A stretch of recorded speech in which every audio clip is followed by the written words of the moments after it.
Welcome to the College Knowledge Podcast, sponsored by the College Planning Network and Paradigm Financial Group. Whether you're searching for that right fit college, applying to college, or figuring out how you're going to afford it all, you're in the right place.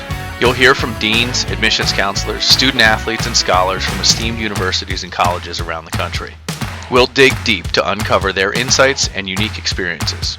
So whether you're a student gearing up for college or a parent with college-bound kids, sit back, relax, and listen. Like you, we have lots of questions. Our guests have the answers, and we're excited to share them with you. Let's get started. Hey everybody, welcome back to College Knowledge. I'm your host Dave Kozak alongside my co-host Joe Kearns. And today we're gonna talk about some kind of subject matter that I think is important to understand. There's a lot of stuff going on in the college arena right now. Again, in what we call the post-COVID era. Last week, we talked about some of the articles out there about, is college worth it? What are the benefits? What are the pros and cons? And, we didn't get deep into the debt conversation last time, but a couple of things happened this past week that I think are interesting. There was, we're in Pennsylvania, obviously, go Phils. But there was a Senate debate, and we won't talk about who was debating or what was being debated. In particular, but one of the things, Joe, to me that was crazy is you've got two people running for arguably the highest office that you can run for in a state, debating a subject matter on college and the cost of college, right, student debt, whatever. And they both got pitched a very reasonable question under the circumstances, because we all know college is insanely expensive right now. For those of us in the industry, we know how it actually works, and what people actually pay. But it was apparent to me that the answers that both Oz and Fetterman gave, they had no idea how the system actually works and why college is expensive. Yeah. And I mean, there was, some of the answers that were brought up, it's, there's unnecessary costs and that's why it's so high. And then there was debate on the solutions on how to bring it down. And I think one of them was offer more virtual classes, which we've proven is not the scenario that is going to provide success. Yeah. And well, even going back to last week on some of the articles that you brought, like one of the benefits of going to is, the independence, the time management, being social with other kids. Look, I know that, hey, are some people that can excel with the online learning platform, but the other side of that as well, the piece of, and we've heard this multiple interviews, the mentorship that can take place, the professors being on campus and being able to walk into an office and ask questions. Hold on. On that subject of mentorship, if you listen to any of the episodes we've ever done, interviewing high-ranking officials at universities and colleges, people that have reached the pinnacle of their careers, people that have elevated to an extent some only dream of, their number one was hard work. Their number two was mentors. Right? People that helped them guide, or people that guided them through decision-making and what they should do and how they should do it, right? Yeah. And so all of a sudden, you take that away, right? And I would argue that this is a plight in corporate America right now. You have, COVID shut down, can't come to work, and we're going to extend it. And we're going to extend it. And everybody is fearful of getting sick. Leave that alone. I'm not a doctor. But you're not around the people anymore that know more than you, right? That you may need to take the role sometime. And that mentorship is the Achilles heel. Everybody goes, well, we're arguing that people are just as effective in their job roles at home. That's complete BS. I mean, you may be able to do your current job not being around other people. How do you learn the next job? Right. How do you progress to knowing, hey, there's an opening and that's something I'm really interested in? If you're not there around doing it, right? Yeah. You get so siloed. That's a huge problem. We're not going to face that problem this year, right, or next year. Yeah, we're going to see it in 5 years. Yeah, and it's going to have a detrimental effect. Well, and what if you're one of those people that is hardworking that goes in the office, but nobody else is there? How do you move up? Right. Well, if there's nobody else there to help guide and be a mentor for you. Well, if you're trying to take those steps, where's it? So as a person who hires and gives raises and promotions, how do you then judge someone's capability of doing the next job based on their performance in the previous job? What if it's an entirely different job role? Yeah. Let's talk about the technician versus the manager. Yeah. Okay, so you're really good at selling.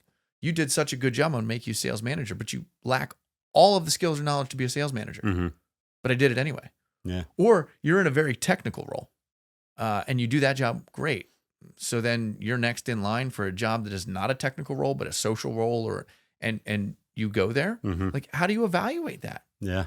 Right. So let's flip it back to college. Yeah, sorry. Now, because we got a little off track there, but the reality is we're talking about doing the same thing in college. Yeah. Where the benefit, and I think it was Oz who said, make more online classes available. Yeah. My understanding when I went to college was it was to be around the cohort of students that would you'd be working with, and you'd be learning how to interact, and teamwork makes the dream work. And hey, someone asks a question. There's no such thing as a dumb question. You can learn a lot from the question somebody else asks. Yeah. Well, yeah. And we'll talk about Zoom, and we can talk about all of the different technology out there, and it makes it, you're still able to ask the questions and things, but is there that camaraderie built up? I did and I'll do this as an aside. I was invited to guest speak for a young entrepreneurs convention, we'll call it. And it was during COVID, and they shifted it to Zoom. And you know how I feel about Zoom and cameras. Cameras on. If you're on a Zoom call, it's on camera. If not, just pick up the phone and call someone. Yeah. But if you're just going to talk.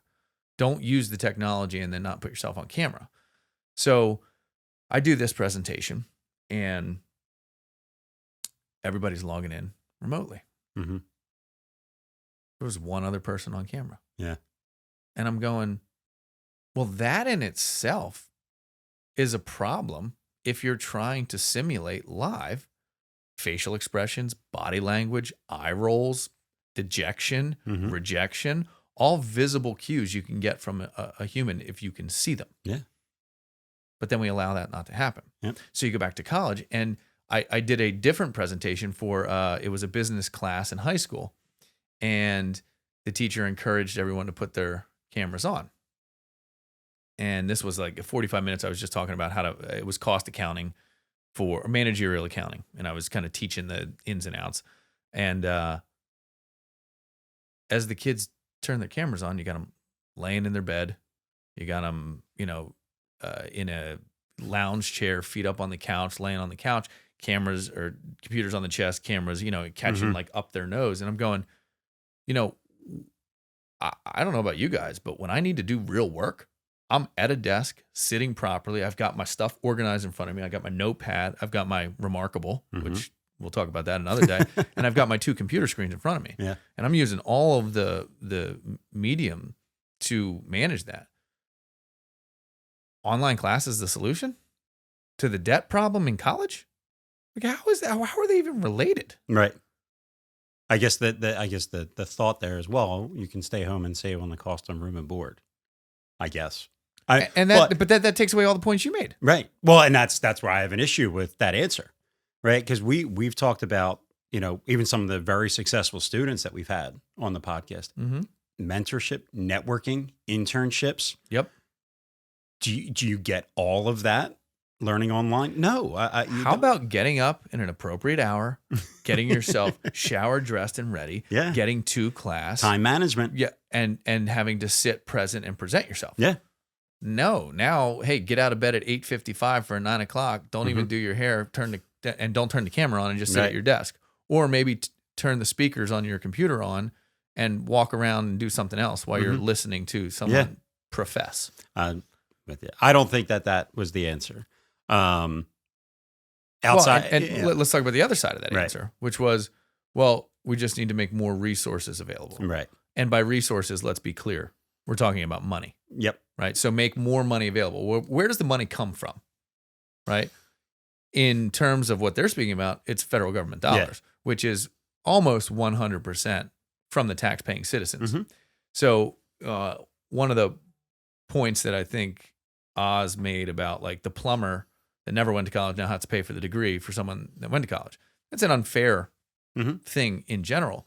But making taxpayers share the burden of higher education causes a trickle-down effect in mass proportions, right? And it doesn't do anything to lessen the cost. Right. Which is really what we're trying to solve, right? Right. Because as soon as there's more money thrown, what do we think schools are going to do? They're not going to, they're going to keep their prices the same. You know, if, hey, everybody gets an extra $10,000 to go to school. Schools are run like businesses. You think that any business, the mark up to mark down, they would increase their price. And you know, we were actually talking about this, and one of our sales guys said, well, I heard you talking about it. He said, it's just like the electric cars, right? The subsidy came out, $7,500 if you buy an electric car. Next day, every electric car went up $8,000, right? Like it's, hey, we can charge you more. We can make more of a profit because you're not paying it. The government is. Yep. So why, you know, everybody, if it's there, it's going, and that's part of the reason why the cost of college has gone up because of things like the Stafford loan being pretty much guaranteed for everybody, the availability and how accessible the PLUS loan is. Right. Yeah, that's a whole, we can dig into that. So all of a sudden, if you've got the ability, right, that parents can borrow $30,000 a year, $40,000 a year without the ability to ever pay it back, do the schools care? Or is that, hey, that's $40,000 that they didn't have, they couldn't have come to us, now they can. Oh, we can make it 45. We can make even more money off that. That's part of the problem. Well, and then you can talk about it even in more detail, because that starts feeding a machine that then starts going to the rankings and the competition within the schools. So now one school's charging more and they're ranked above the other school, but this school wants to be held in the same regard as this school. So they need to drive their price up to compete with school A. So now you just see every school, you know, their target competition, if they're raising their price, well, we got to raise ours. We won't be seen as the cheap school, right? Yeah. You know, cheap has the connotation of you're not getting the education, right? So again, I think it's a self-fulfilling prophecy of just throw more money at the problem. Right. Right. I mean, that's a huge issue we face specifically right now in K through 12 education is we have done nothing but throw money at that problem. And we have seen the lowest historical test scores across the country. Right. SAT, ACT, PSSAs in Pennsylvania, all of the standardized testing, the scores are down, but we injected how much money into the school system? Right. Something's not working there. Yeah. And throwing more money, right? There's an expression in planning we call throwing good money after bad. That's what we've continued to do. And that was, I think, on both sides of the aisle, that was the argument, throw more money at the problem. So that doesn't create the solution. That just creates a bigger problem. Yeah. The other big takeaway, and this is where, you know, in watching it, I watched it live. When that question came up, I was like, "Oh, let's see." Hey, all right, now we're, you know, I might not know everything that they talk about in politics, but this one I know this very well. Yeah. So Fetterman talked about going to a Penn State or a Pitt and wanting to make that, you know, more affordable. When asked on how, he just said, "Well, I believe it's too expensive," and you know, there wasn't actually a solution. Not a lot of depth to it. But. So there was obviously, and this is probably the big thing that always gets missed. Right now, you look at Pitt and Penn State, their sticker price for a year is just north of about $37,000. Yep. One thing is, those are state affiliated schools. There are other state schools in the state of Pennsylvania that are more like $25,000, $26,000 a year. Then the other piece that never gets talked about is what private schools cost. Because everyone, just like if you watch that debate, you're saying, oh, Pitt and Penn State's the affordable option. Well, the way the system works, right, when you talk about a University of Pennsylvania or a Carnegie Mellon, right, and these schools have sticker prices $70,000 plus, $80,000 plus $1,000 a year, well, people go to those schools for cheaper than Pitt and Penn State. And it's like, well, wait a minute, how's that possible? And if you're thinking that it's just, oh, they're great students, it's merit-based money, or it's not.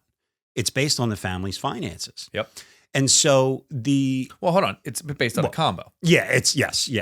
But when I go back on it, it's amazing how little, like you're saying, senators, potential senator for the state, is not familiar with how the college process actually works. It's really mind blowing. The part that is offensive to my profession and your profession, I think, is that it is known that there's a problem, right? The world knows there's a problem. Our entire organization is based on this problem. We solve this problem, right? Yeah. And to know it's a hot topic, to know that the debt crisis, the student loan debt crisis is $1.7 trillion, to know that there's $210 billion or $110 billion a year given out in student aid, and to not have a thorough enough understanding of it on a debate stage as someone who's arguably supposed to head to Washington, D.C. to help write policy to fix things, that's scary. It is.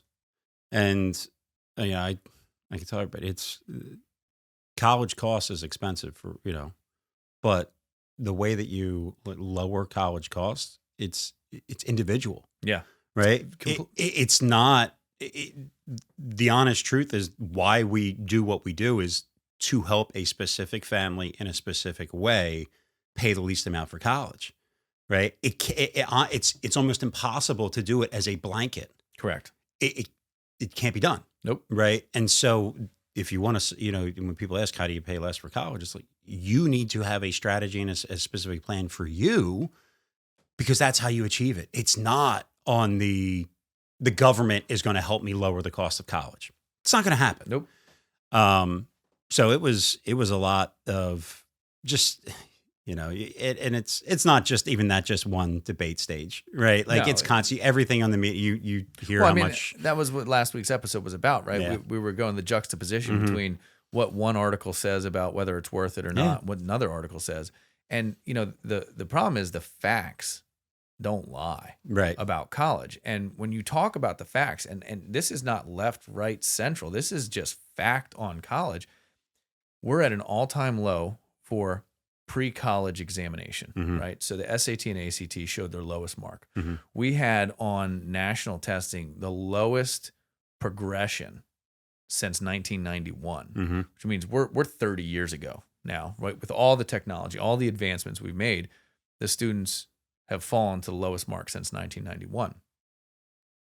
And college continues to increase in cost. Right. And nobody is solving that problem, which is the real problem. I've heard arguments of, okay, so a degree, the expense of a degree should be commensurate with the outcome or the earnings.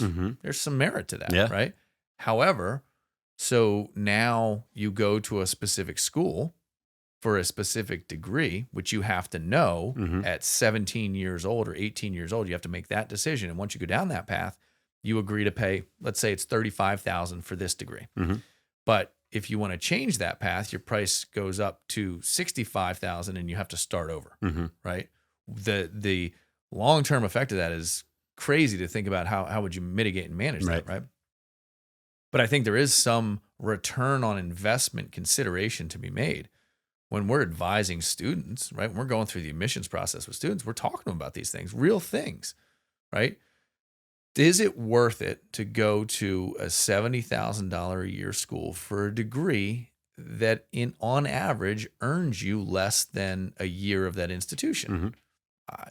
Maybe, maybe not. Maybe for a family it is, but I think that's a conversation that needs to be had.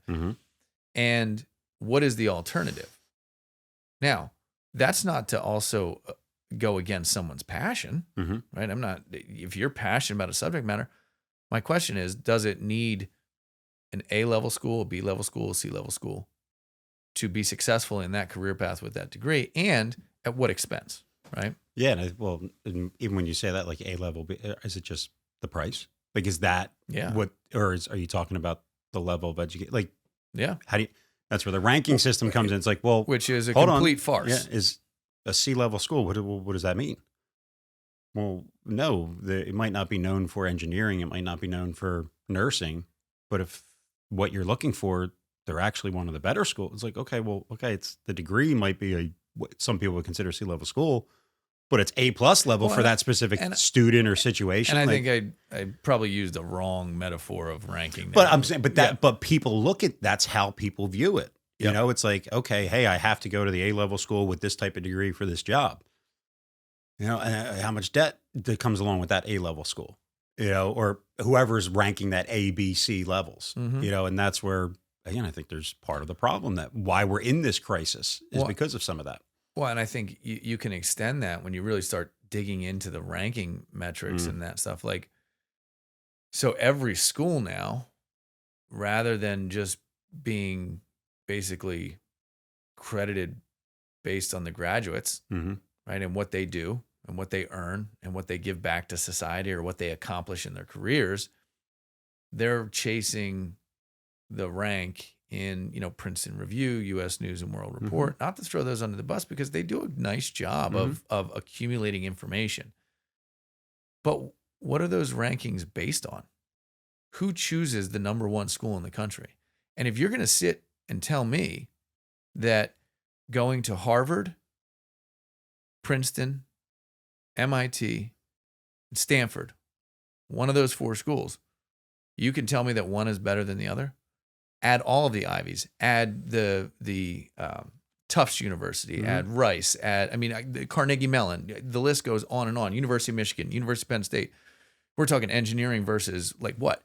How are you ranking these things to make such a critical determination that this school is better than that school? How much is it the graduating class with a certain degree has a job as they graduate and their starting average salary is better than another school? Where's that data? Isn't that that's how I would rank them? Agreed. Right? Because if that's the purpose of, now, you know, if you're ranking them based on their alumni, okay, there's something we can can validate that, right? We can say, hey, you know what? This school's alumni network is top. They hire their own people. They're strong. They come back. There's something that you can actually measure. Yeah. And, you know, we talk about analytics constantly anymore in life, right? Yep. There's how's your Google, how's your ranking on this, how's your ranking on that. And these algorithms have gotten pretty complicated, pretty intense. Yeah. So the argument is that they're measuring all of this data constantly, and they're making inferences, or they're making, you know, actual mathematical assessments. And on what? Right. With what data? Yeah. From whom? Is it from the schools? Is it from the federal government? Is it from the individual person that graduated? Like, are we interviewing everyone? Are we doing an exit interview every time you leave a college? Like, give me that, because I went to Franklin Marshall, right? Franklin Marshall is a very good school. I wasn't an overachiever at Franklin Marshall, but I got what I think is an absolutely phenomenal education. The base ground level stuff that I was able to bring out and apply immediately, I think was twofold. Number one, I chose a reasonable major, which unfortunately was business and economics for people. And there's a lot of people that poo-poo a business major. And I'm going, well, money is how the world works, and a business major learns how money moves from company to company and accounted for it and all that. So there's something to that, right? But the base knowledge I had, I don't know that going to a harder or easier school would have changed that. I know that if I went to a big school, guess what? I'd have not been held as accountable as I was as I was at Franklin Marshall. And would I have paid attention more to a different professor at a different school? And can you tell me that this professor for this class is that much better than this professor for this class and institutions, right? We're going to get gritty on it. Let's get into the weeds. Yeah. Right. And show me that data. So again, I think in kind of and you know, we're not giving you all fact driven stuff. We're talking from experience as experts in this arena. But if you are too focused on the ranking mechanism or too focused on the price, you've already missed some opportunity, right? Where you win in the college arena is most certainly strategic choice in school and financial position. Yep. Right. And the tagline for Elite Collegiate Planning, which I think is phenomenal, is college admissions and financial solutions, right? Because that's what it takes to do it right. Yeah. Now, for the lucky few that can afford to just write a check and it'll have no bearing on their retirement, great. Do whatever you want. Right. But for 99% of America, you got to be critical. This is because it has a lasting impact, right? Mm-hmm. And I think that to bring it full circle to what spurred this conversation was the political debate proved to me that nobody Mm-hmm. in the government has a true understanding of this.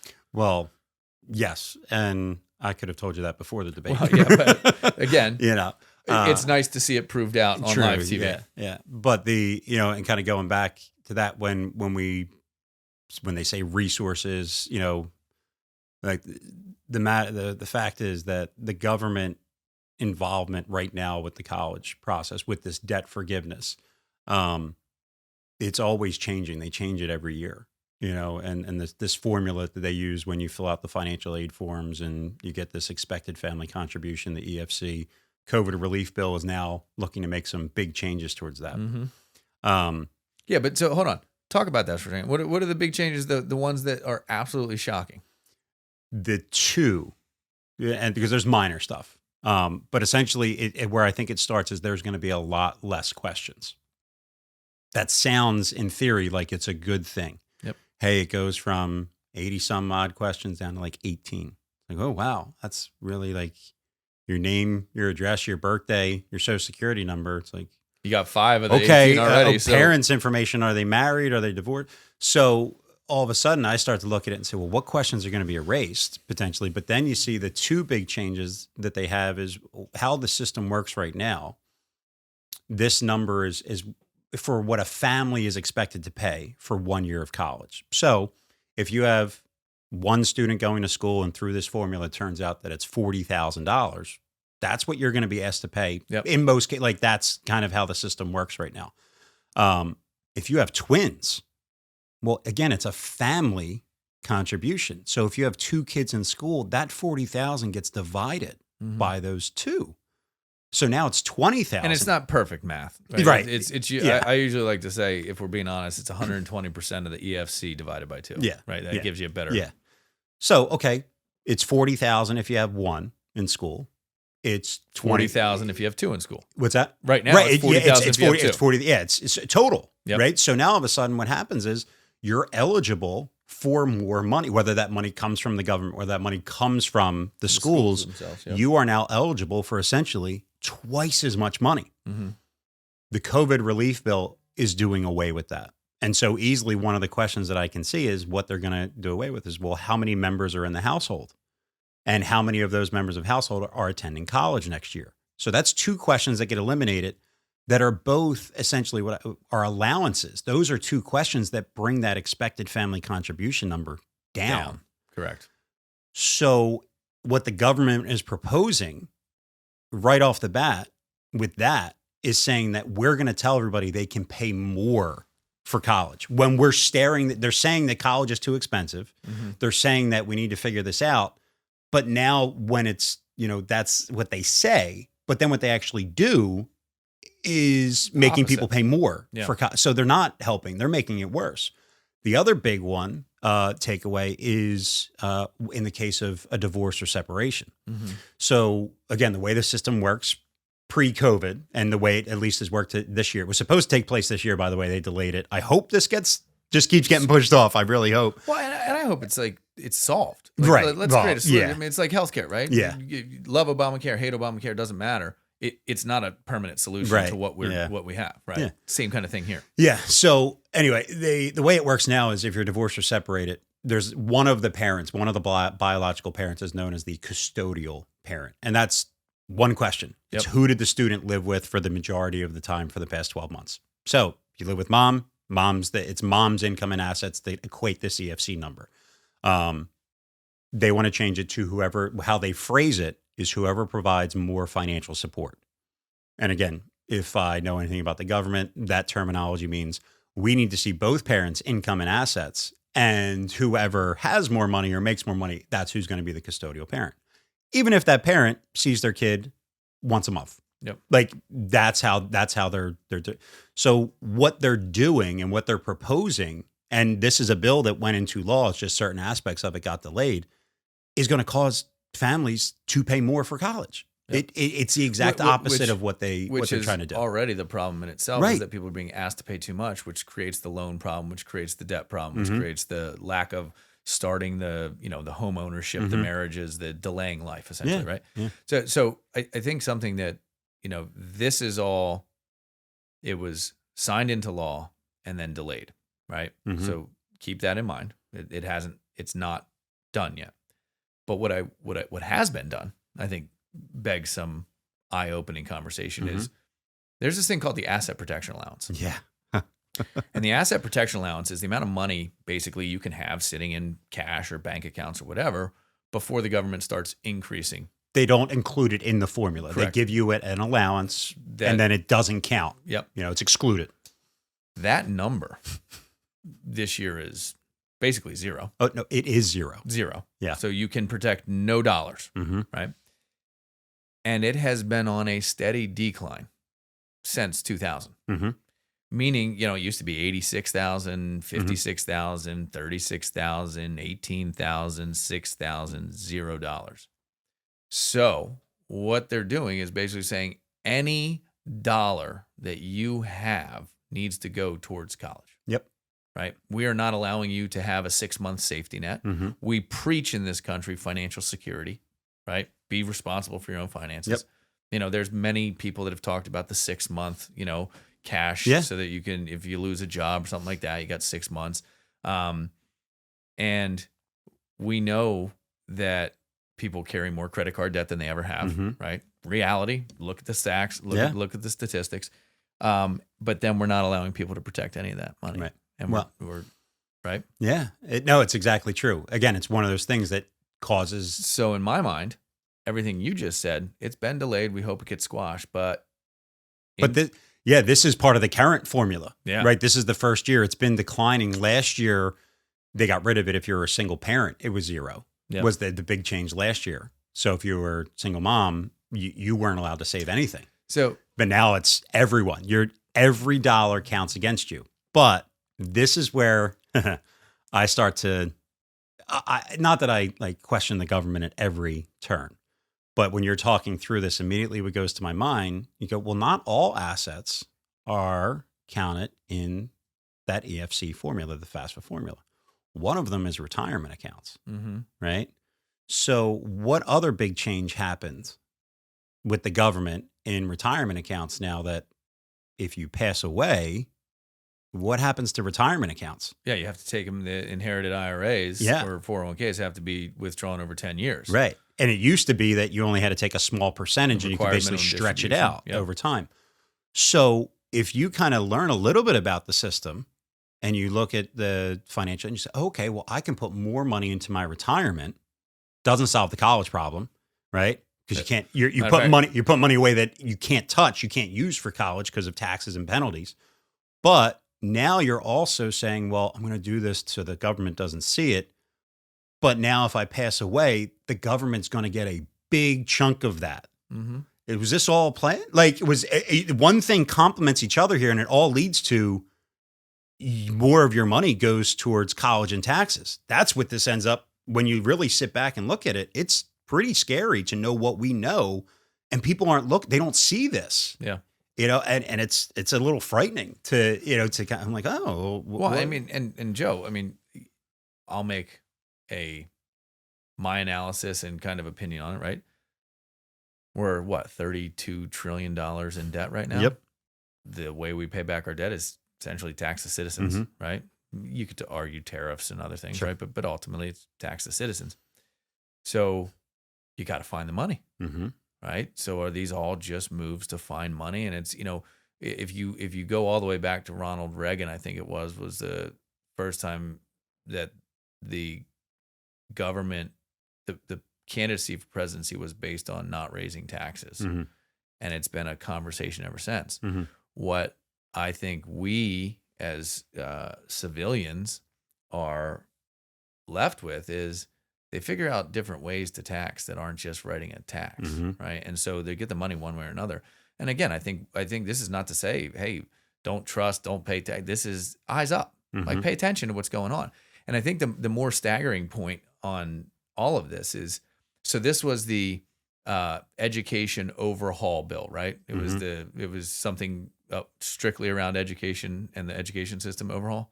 No, all of this was laid into 15 different bills that went through Congress, where the piece of it was about education, a piece of it. So they don't ever take a look at the entirety of it. Yep. They go for a little piece and trying to band-aid. All of a sudden you got 80,000 band-aids and the system's still broken. And that's where we face right now with higher education. Yeah. Like I said, these changes come from a COVID relief bill. Correct. Right. The COVID relief bill that was, to try to help stimulate the economy, all of a sudden they threw in their college. Right. And then it's okay. So we're going to do all this to help now, but then we're going to make college cost more is essentially what this bill was. Well, and if you read into, how politics are played, right? The right wants something, the left wants something. Yep. The right says, okay, we'll give you this if you give us that. Right. We'll give you this if you give us that. And so when you do all of that negotiating at the expense of the U.S. taxpayer, things get put in place that are nonsensical. Yeah. And so, and this is not a political anything. Right. What I'm saying is every parent that has a child needs to pay attention to this stuff. Because if you are going to be forced into this environment if you want your child to go to higher education. Yeah. Right? It's kind of like the reason every presidency since 1980 has run on reducing taxes, because it works, because everybody has to pay taxes and it touches everybody. College touches you. It's going to come into your life if you have children at some point. And I did an interview in Times Square, and one of the questions was about, why is this such a big thing to work on? Why is it so motivating to me? Because it's the only place I can really figure that I can touch multiple generations at the same time and solve a college problem for the launch of a child, and also in affect someone's retirement. And if you don't believe college is a retirement problem, you're off the mark. There are articles, you type it in, is college a retirement problem, in a Google search and see what pops up. Articles out of the Wall Street Journal talk about baby boomers using their Social Security payments to pay down college debt, not their own, but their children's, right? This is something that is known, but in the, what I would call common knowledge around this, your big financial institutions aren't talking about it. Right? They're talking about how much money can we need to build our revenue base, our assets under management. They're not talking about the actual effect it has on individuals. Everybody knows college is a very expensive problem that if you want your kids to go, you'll face. Nobody talks in depth about it, right? We joke around our office all the time about, the 529 arguments and the different, it used to be the education IRAs and the covered L accounts and things like that. And all these little, again, what I believe are negotiating points in a bill that get passed for good intention. They meant well when they did it. When they created the 529, it was a great thing, tax-free growth. Well, right now, I'm sorry, if you've got a lot of money in 529s and they're still in variable investments, guess what?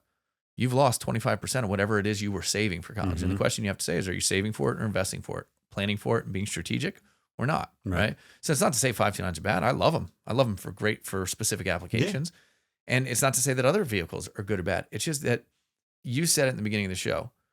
Everybody has to plan for their family around this arena, and they have to understand how it applies to their family based on your earnings, based on your income, your child's performance in high school, the types of schools you're looking at, the types of majors you're looking at. It's a bigger conversation than it ever has been. And I can't not say on this podcast, which we are videoing now. That's right. So see the new set. You can see the set and the video and all that as you decide whether you want to watch us. We're not, I like watching me, but and I got totally distracted on what I was saying about it from the set standpoint, but I'll come back to it. Okay, you'll find it. I'll find it. Yeah. What was I saying? Ring the bell. Yeah. No, and then because the set looks so nice, so I turned around and looked at it. It's like, wow, we do look good right now. So right. I lost my train of thought as well. Either way, it was basically information that people need to understand around the college arena, that you have to plan for your own family, and what is commonplace out there may have a detrimental effect, and you have to understand it. I know I was leading into the 529s losing money right now, which is tragic. I hate seeing people that, they diligently put money away, but to no strategy, right? To no real endpoint. And again, we joke in the office when someone wants to start a 529 and we were going to give them the advice as to how much they need to put into it. People would laugh you out of the building. Right? Well, yeah, I mean, $1,000 a month per kid is probably a good starting point to get there. And if you don't understand the formulas that create the aid situation and the inflationary reasons, or I should say the reasons behind the inflationary cost of college, you can't understand if that planning is right for you, right? Yeah. Every financial vehicle, doesn't matter if you're using bonds, doesn't matter if you're using 401ks, IRAs, Roth IRAs, 529s, Coverdell's, savings, money in the kid's name. They all have pros and cons, right? And everybody, I think, looks at when they think about financial vehicles, right? They probably really focus on taxes. I remember it. Right? Growth. Like, okay, is it secure? Is it volatile? Can it lose money or is it guaranteed? And then probably some people think about liquidity. I can tell you most people don't think about liquidity. No one plans for how certain assets and vehicles are going to be used in college, meaning does it affect the financial aid formula? But then also, is that money that I can use to pay for college? Not every vehicle that you got out there has essentially an upside on using it to pay for college, right? And some vehicles are not included in the finance, others are. And so when all of a sudden, you multiply, like if you think, okay, this is a pro for this, this, and this, but I didn't think about the other pieces, and those are big cons using that vehicle. Guess what? Your whole plan might fall apart. And when? It doesn't fall. It falls apart 18 years later when you go to use it, and you had no idea, right? So your point to me this morning was that, well, if what you knew to be true wasn't, when would you want to know about it? Right? So I want to go back to the 529 for a second because it was a law that was passed, and it was a change to the IRS tax code that basically said families, parents, whoever could put aside money, post-tax dollars, right? So you take it out of your income. You've already paid tax on it. You put it into account. It can grow, and the growth is tax-free as long as you use it for college, right? So, hey, great idea. That makes a lot of sense, right? But they didn't evaluate the entirety of the education system when they did that. It was somebody's idea to put a Band-Aid on something. Yeah. Right? And again, I'm not saying 529s are good or bad. I'm not saying that. I'm just saying what we need is to dig into it and have some real logical solutions built around the entirety of the system, not just these continual Band-Aid approaches, right? Yeah. So again, you can listen or not, believe what we're saying or not, but it's all based on what is happening and has happened. And I think it's a scary proposition to know that not only do the general public not know, but those who represent us in government don't know. Right. And that is hugely scary. Yeah. Yeah. And the other thing, I will get a little political, not too much, but you put something, a bill together like the COVID relief bill. What if somebody does know the system? You or I, we're in that piece and we were going to vote on it. And I'm going, whoa, hold up. This is not good, right? This small piece right here.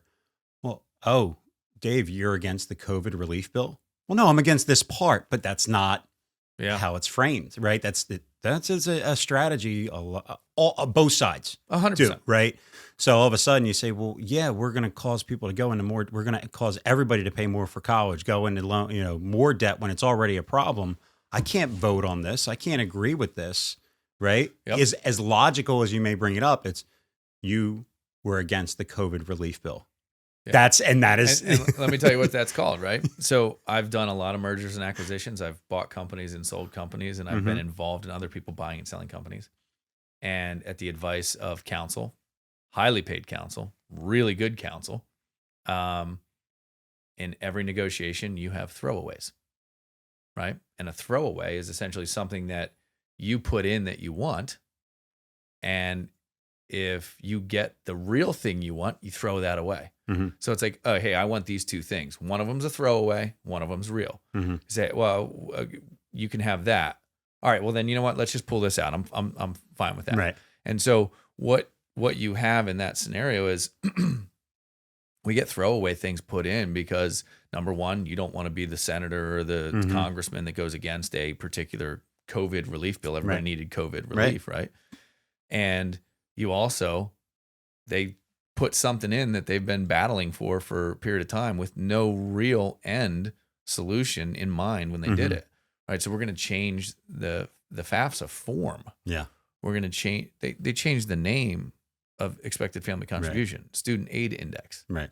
It's just it does exactly the same thing. Yep. How much aid are you potentially eligible for? That's what it does. Yeah. Right. But I think that the other big takeaway in hearing you talk about, we said that it is an individual problem, and the solutions are individual.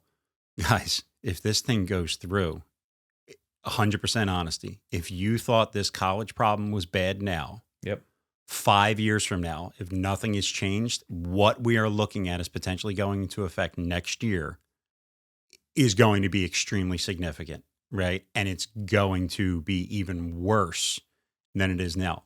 Middle America, with more than one kid in school at the same time, the way this bill is listed, be prepared to pay twice as much for college. That's how bad. If it wasn't bad already, be prepared to pay twice as much. So if you don't think you need to plan for this, wherever you have kids, as you mentioned, you need to start planning, because what you're doing now, who knows if the government's going to change it, what the laws are a couple years from now. And all of a sudden that plan that you had we were planning on paying $30,000 a year per kid for college. We did the right thing.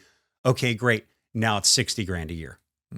But plan fails. Now where's the other, essentially you're done. What now? You steal from your retirement. Right. And it becomes a massive retirement problem. Or the government, here's your loan, 10%, we won't ask any questions. Okay.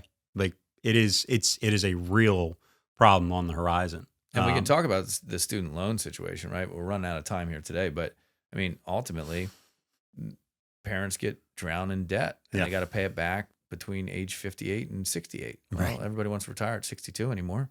Right. You're going to pay back a couple $100,000 of debt at that point. Like it's just it's a snowball effect, and the snowball is certainly getting bigger right now. Yep.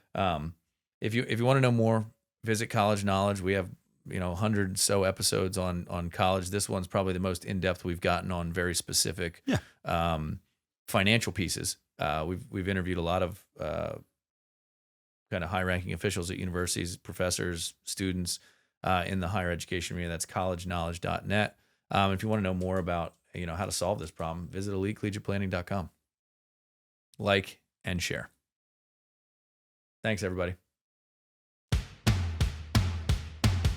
Thanks for listening to the College Knowledge Podcast with your hosts, Dave Kozak and Joe Kearns. We hope you enjoyed this week's exploration of higher education, sponsored by the College Planning Network and Paradigm Financial Group.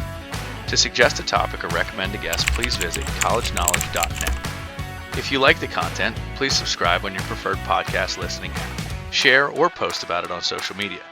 That's all for this episode. See you next time.